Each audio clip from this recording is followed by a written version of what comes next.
Assalamualaikum warahmatullahi wabarakatuh. Alhamdulillahirabbil alamin.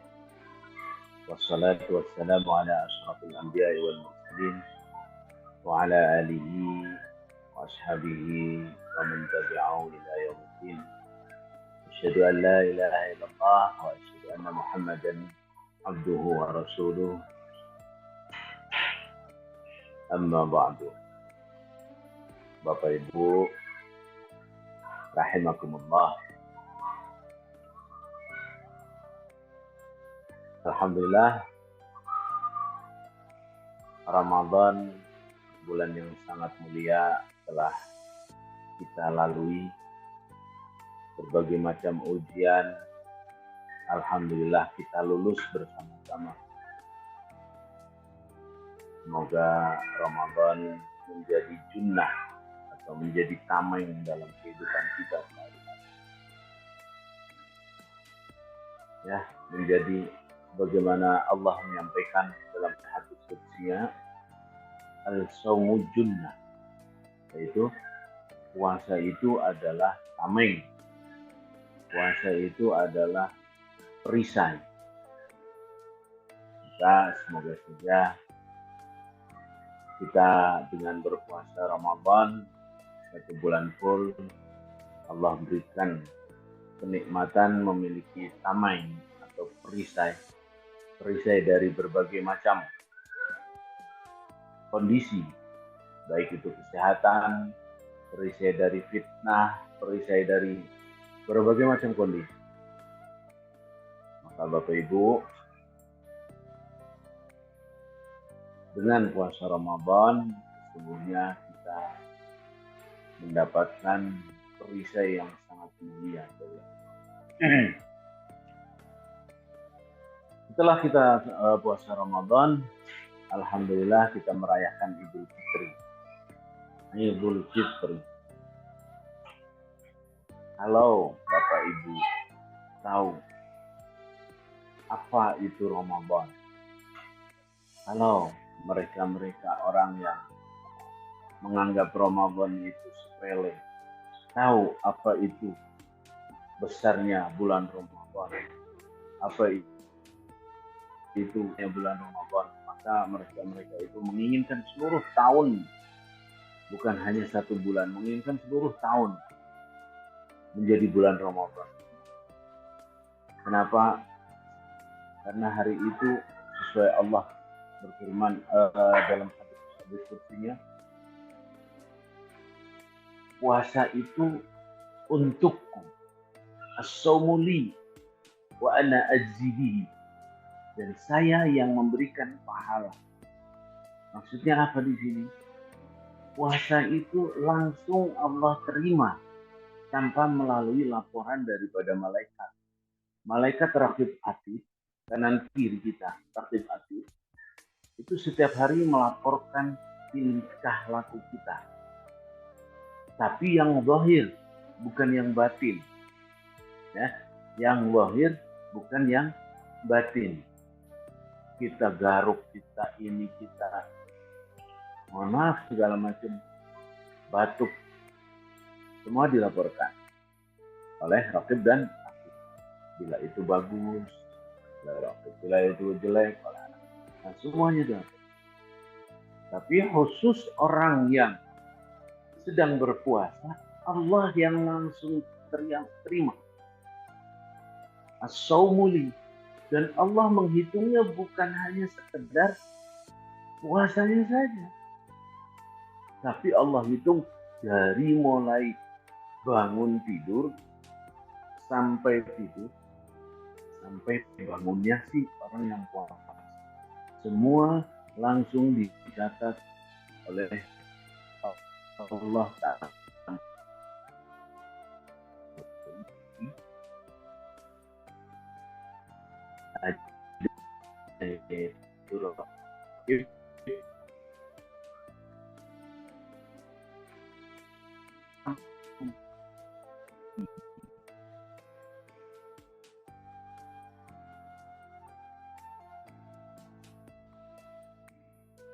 Mereka mengharapkan 1 tahun full adalah menjadi Ramadan.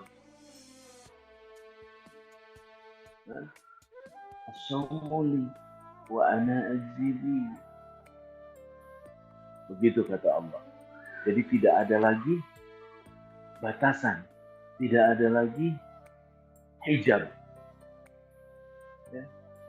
Semuanya Allah langsung berikan.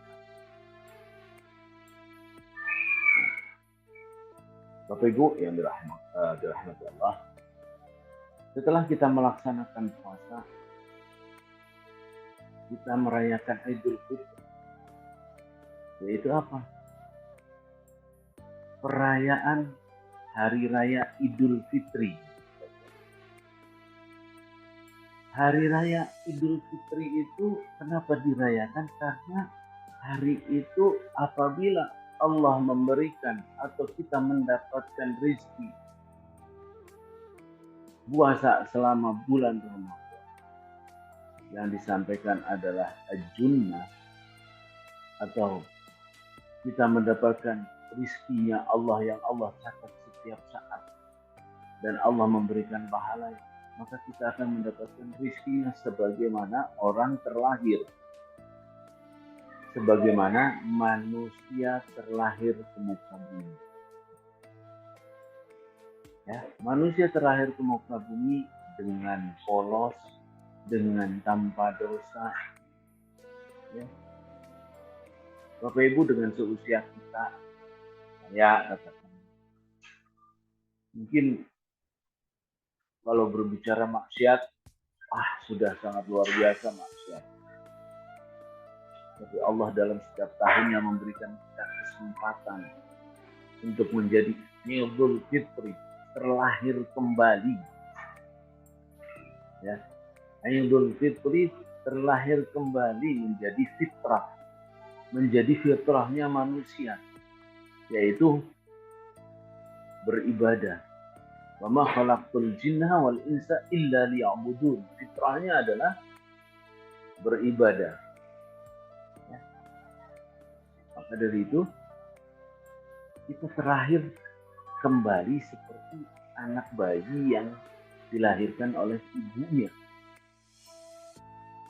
Apabila kita mendapatkan itu, Bapak Ibu, Masya Allah, niscaya dosa kita terampuni, pahala kita berlipat ganda, buku catatan kita, laporan setiap hari Kamis dan Senin kita oleh malaikat terhapus semua, tertinggal hanya kebaikan-kebaikan. Yang kebaikan-kebaikan itu insya Allah akan terus dan terus berkembang apabila kebaikan antar sesama umat, karena manusia yang lain atau umat yang lain menyampaikan dan terus berkembang. Maka Bapak Ibu, Ramadan itu bulan yang sangat agung. Dahulu para sahabat, para tabi'in, para ulama, mereka apabila Ramadan telah menjelang usai, mereka menangis. Kenapa? Karena di hari itu mereka merasa bahwa mungkinkah kita tahun depan ketemu lagi? Mungkinkah kita ketemu lagi? Di mana di Ramadan, pada saat berpuasa Ramadan, kita dibelai oleh Allah setiap saat, setiap detik.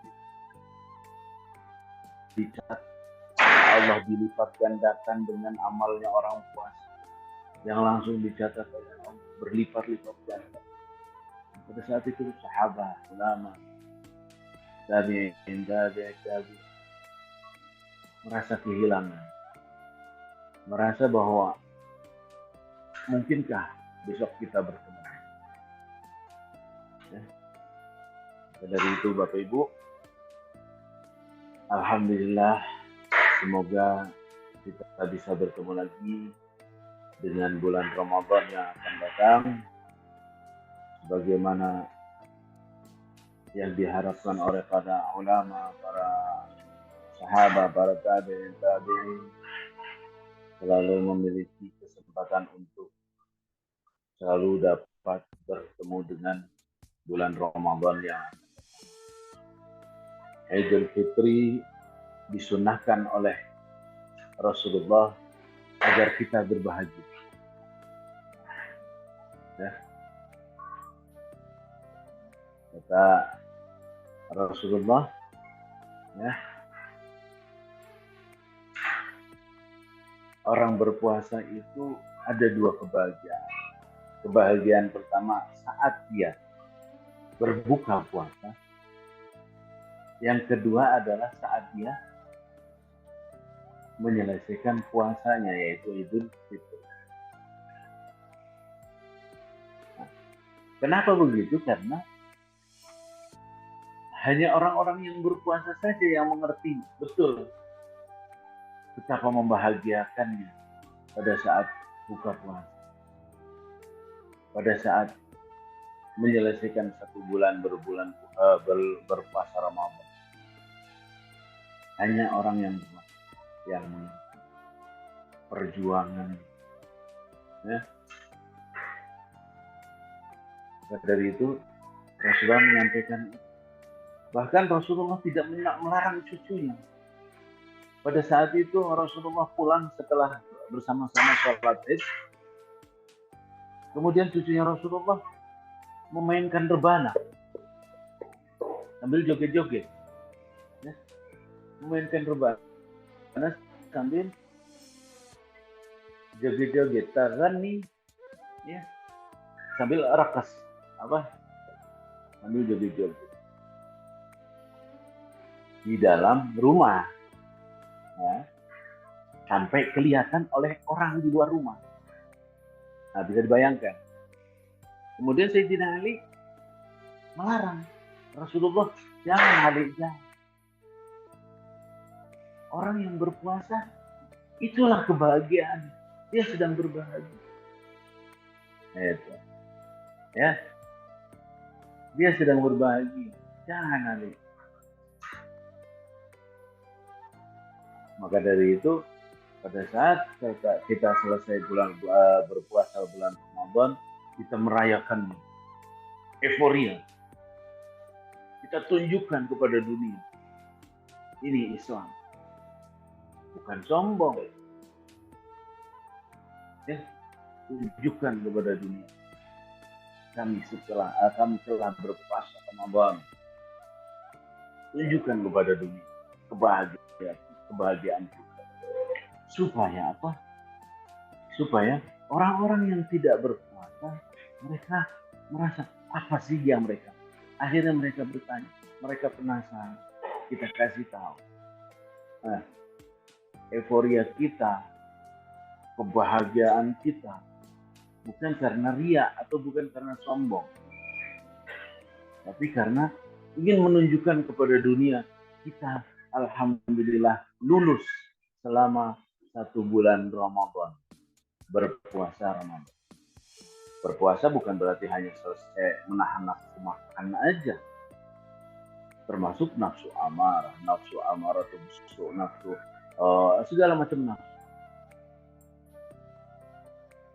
ya, nafsu birahi, nafsu semuanya.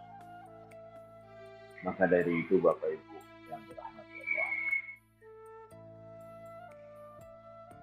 rayakan kemenangan ini. Kenapa dikatakan kemenangan? Karena kita lulus. Pada saat kita lulus ujian yang menguji manusia saja, kita kayak apa bahagianya? Ya, yang lulus, yang menguji manusia, soalnya dari manusia. Kita saja sudah kayak apa bahagia. Apalagi ini yang memberikan soal, yang menguji langsung Allah. Maka bahagialah Bapak Ibu. Bahagialah, euforialah. Tunjukkanlah kebahagiaan Bapak Ibu. Bukan karena sombong, bukan karena kita ria. tapi memang kita ingin menunjukkan, ya, menunjukkan kepada manusia yang lain, kepada umat yang lain bahwa kita memiliki bulan Ramadan yang sangat mulia. A'udzubillahi minasyaitonir rajim.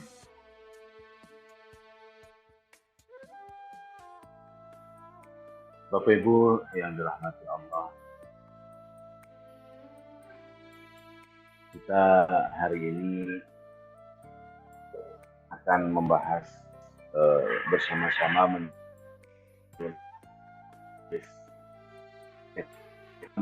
metode follow life dari mahasiswa halaman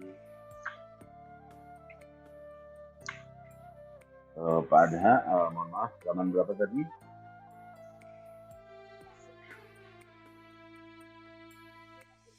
Halaman 100 ya? Bukan 95, bukan?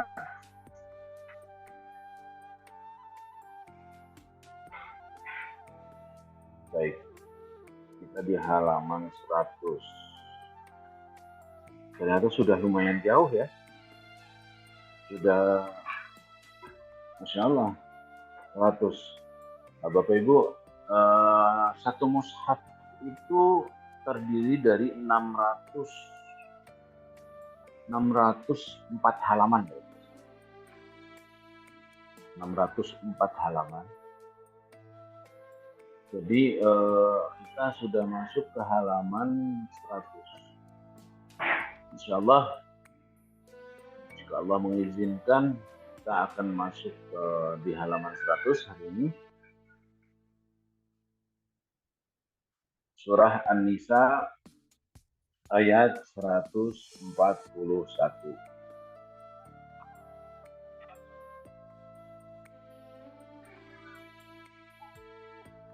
Bismillahirrahmanirrahim.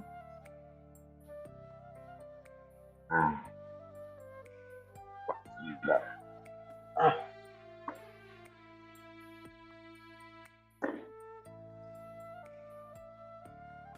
الذين يتربصون بكم فإن كان لكم فتح من الله قالوا ألم تكن معكم وإن كان للكافرين نصيب قالوا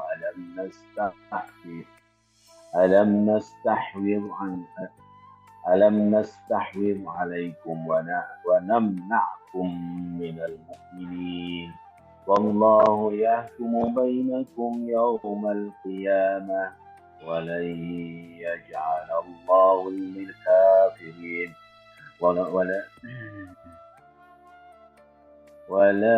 ولن يجعل الله للكافرين على المؤمنين سبيلا.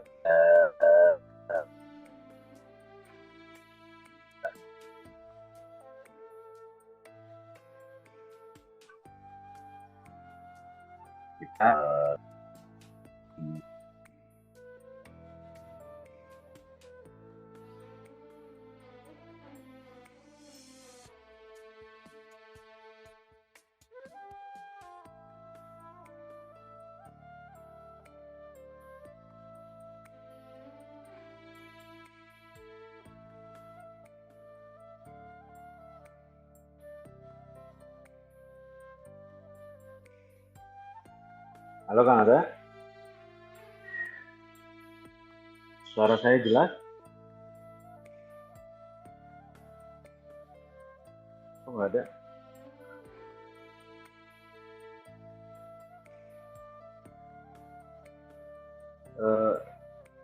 Karina, suara saya jelas nggak? Lanjut, Gus. Oh, lanjut.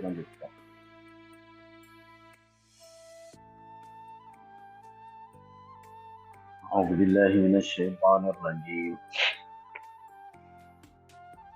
Bapak Ibu, kita menulis dari halaman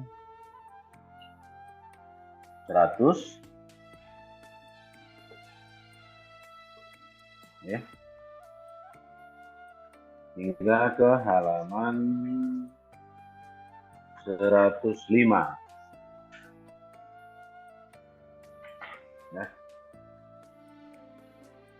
awal surah Al-Maidah.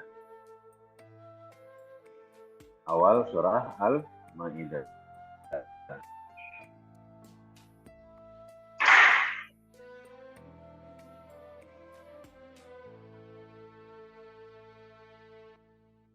Baik Bapak Ibu, monggo sama-sama menulis. Kita sudah menjelang juz ke-6 surah An-Nisa. Monggo Bapak Ibu, kita punya waktu sekitar berapa menit Kang Adha? 15 menit cukup? 15 menit ya. Nah Bapak Ibu, monggo kita sama-sama menulis sambil nanti kita belajar bersama mencoba mengkaji dari segi ilmu tajwidnya, makharijul hurufnya, dan memaknai apa yang dimaknakan yang tersirat di dalam kita tulis.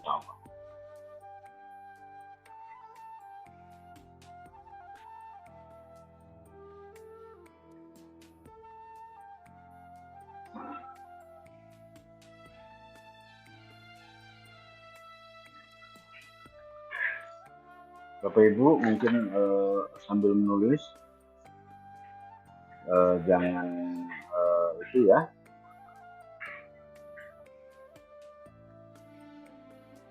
jangan lupa metode penulisan. Metode penulisan menjadi sebuah kebiasaan keseharian kita, karena kita setiap hari akan menulis bersama-sama, akan menjadikan Al-Quran Iqra bil Qalam ini teman kita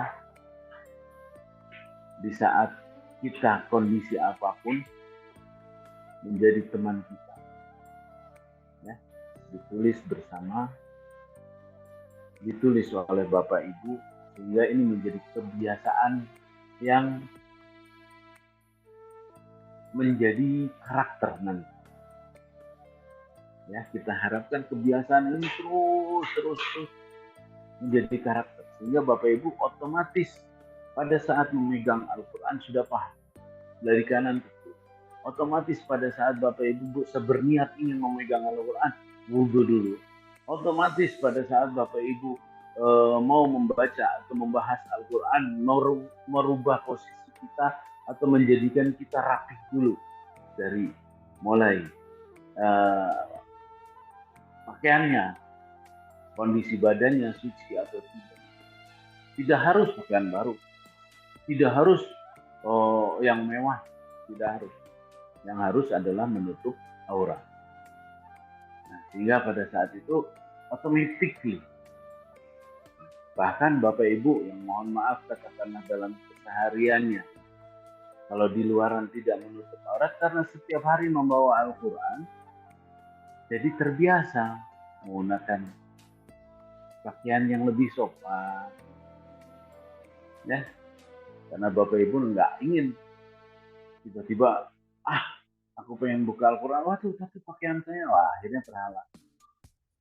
Nah, Bapak Ibu, jangan lupa ada kondisi penulisan Al-Quran, ada adab yang harus dilaksanakan.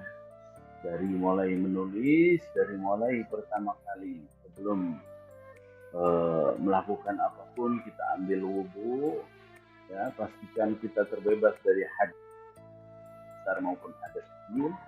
Kemudian ambil wudhu, pastikan tempat pakaian ya dalam kondisi suci. Nah, tempat pakaian dalam kondisi suci supaya apa? Supaya kita bersih di hadapan Allah. Kemudian pastikan kita di ruang yang tenang ataupun di ruang yang ramai, kita hanya akan bercengkrama dengan ya. Nah itu tata cara penulisannya ya. setelah itu adab-adab yang lainnya, menjadi kebiasaan yang otomatis tertanam.